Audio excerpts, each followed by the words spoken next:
Labis ang hinagpis ng isang ina matapos matagpo ang patay at nakagapos ang kanyang 12 anyos na anak na dalagita sa Barangay Ibo, Toledo City, Cebu. Sa panayam ng Brigada News FM Cebu, emosyonal na ikinwento ng ina ng biktima na si Christine Abarquez na bago umalis ang kanyang anak na si Crystal Joy Abarquez noong huling araw na ito'y nakitang buhay. Niyakap pa umano siya nito ng mahigpit at hinalikan. Isang tagpong hindi niya akalaing iyon na pala ang huli. Ayon sa kanya, hindi niya lubos maisip na magagawa ang krimen ng sospek na si Ruel, 27 anyos, lalo pa tumulong pa umano ito sa paghahanap sa kanyang nawawalang anak. Dagdag pa niya, may nakakita rin umano sa sospek na may dalang sako at lubid bago pa man matagpuan ang bangkay. Ang biktima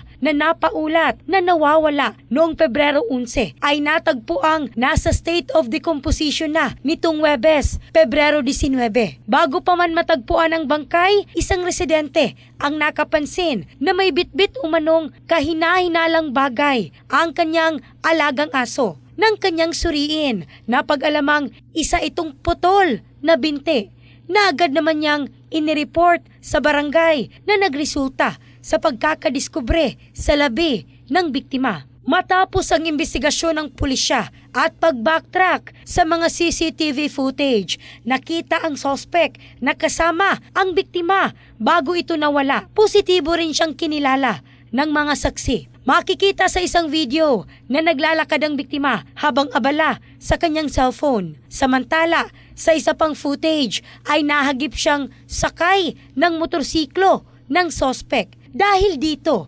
nagsagawa ng hot pursuit operation ang mga otoridad na humantong sa pagkakaaresto ng sospek bandang 6:30 ng gabi sa mismong araw na nadiskubre ang bangkay. Nang kapanayamin ng Brigada News ang sospek, paiba-iba ang kanyang mga sagot hinggil sa kung kilala at kamag-anak niya nga ba ang biktima. Ayon naman kay Police Lieutenant Colonel Rolando Baracchio, hepe ng Toledo City Police Station, may dati na umanong kasong rape ang sospek sa kasalukuyan. Siya pa lamang ang itinuturong responsable batay sa mga ebidensyang nakalap habang patuloy pa ang masusing imbestigasyon ng mga otoridad. In the heart of changing lives, ako si Michelle Craste ng Brigada News Philippines, the music and news